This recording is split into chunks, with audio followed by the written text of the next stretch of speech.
You guys, boy, Star Wars Kid 28 coming into another video. This is going to be the biggest set I've ever reviewed, at least in 2023. The UCS Venator, 5,374 pieces, and absolutely stunning. This was a Facebook Marketplace find. Sorry, I meant offer up find. Absolutely amazing. Someone was trying to sell off their collection and picked it up for a steal for 300 bucks. Absolutely amazing set. So let's get into it. First up, we'll do the box because I think that's the most basic. When you look at it, you'll see just the big Venator and the black background, which personally I'm 50-50 on. Sometimes it looks good, but sometimes like you can enjoy a background of Coruscant. Like that would be pretty cool. Moving on to the other side of the box, we have the front view of the Venator, so nothing too crazy. See the 20th anniversary seal, and you just get to see the front of the Venator like it's coming towards you, so it's coming out of the box. So that's really cool. That's what I enjoy about the set. Moving on from the back, we have some of the dimensions, and we'll move down here. We have some reference photos. This is from the Clone Wars and Episode 3, and then showing the entire ship off with its minifigures. And then, interesting enough, so when they did the 2019 Star Destroyer, the dimensions that showed the dimensions were like it was bigger, but right now it's like very consolidated and small. So I thought that was just something interesting. Moving on to this side, we have the back of the Venator, which is nothing too crazy. You can just see the huge ion engines. Then, personally, this is like the most interesting, I think. This is the back, which you can also see a lot of the cool, interesting parts of the Venator. Moving to the top, nothing too crazy, but yeah, something neat to go. Moving on to some other cool features. So I'll go grab them right now. This 5,000 piece set has 4 instruction manuals, which is absolutely crazy. Let me just line them all up for you. There's book 3. And then something cool about this set is if you line up things correctly, get in the nice sunlight too, you get this kind of nice artwork. You get to see the front engines, and then these kind of connect together, but it's not perfect because one Republic symbol is all the way over here, one's back here, so it's neat, but it's nothing too crazy. You're also noticing I'm outside too, so yeah. So yeah, just something cool about the instruction manuals right there. So I just wanted to show that off because I thought that was really neat and a fun little hidden detail. Moving on to the part of the biggest, probably one of the biggest sets I have. I think it is the biggest set I have. We might have to check on the AT-AT how many pieces it has. Moving in first, we'll do the minifigures.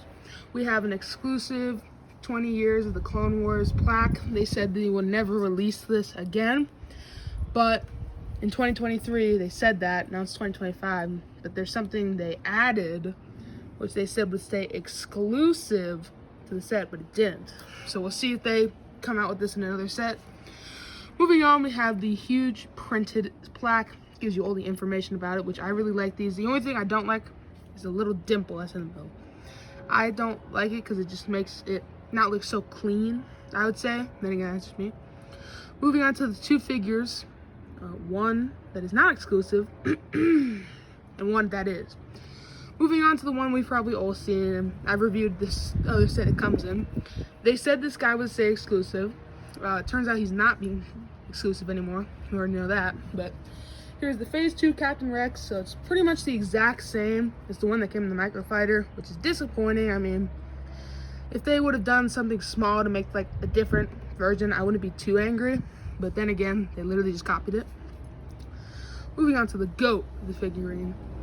Admiral Wolf Yularen, absolutely amazing. Can't believe they made this guy in his young form. They made him in his old form, which was cool, but not as cool. So, very interesting fig. Absolutely love it. Great printing. The only Admiral Yularen doesn't have printed legs, printed arms, and he does have back printing. I'll just show off the back printing.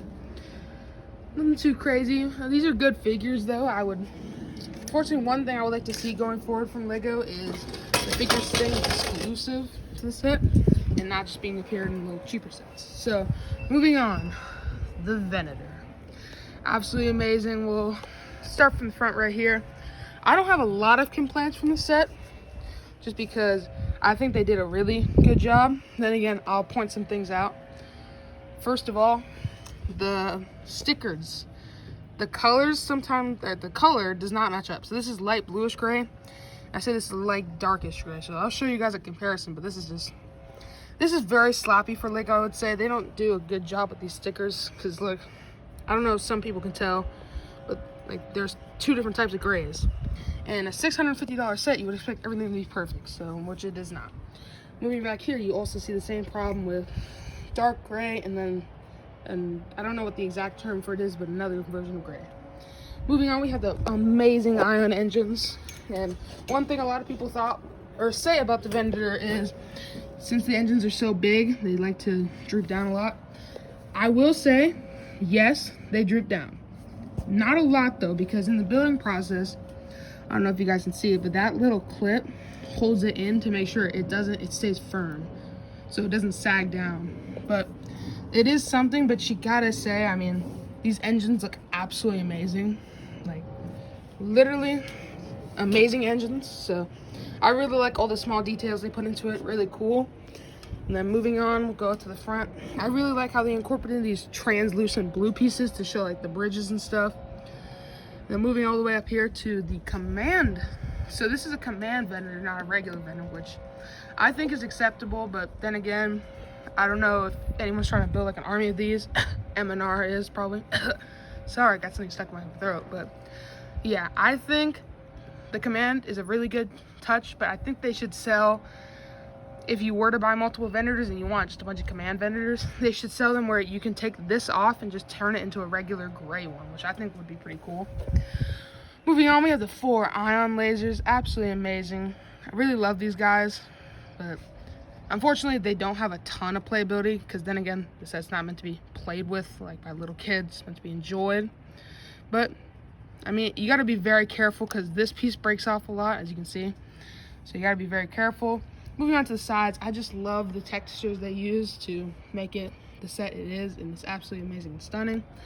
Moving on, we have a little opening shaft for a a gunship that's coming out. And fun fact, the same person that made the UCS gunship made the Venator, and he said when he was doing his little interview about it, he added this as a little nick because he built the gunship. He wanted to have his gunship in there, so I think that's really cool. But I would say this doesn't look like a gunship. This looks like a V-wing, so not very accurate. I would say a gunship would have a little more color. Moving on to a lot more guns. Go to the other side, but absolutely stunning. And he has some bigger guns. These don't really hold on well, so you can move them, but not a lot. Moving on to the other side, we have the closed side, so I mean you can get both views of it, which is pretty cool. But one complaint people had was they wanted a full interior, which I think that's really unreasonable, because they wanted this entire thing to open, which yeah, that's cool, but like there's not, I wish I could show you guys, I didn't have any shots underneath it. There's not a lot of room to put micro scale things, so I think they did good for what they had. I mean, there's definitely some key points I would say they need to get better. But if you guys enjoyed today's review and like to see more UCS sets, consider liking and subscribing. And thank you guys for watching. Bye.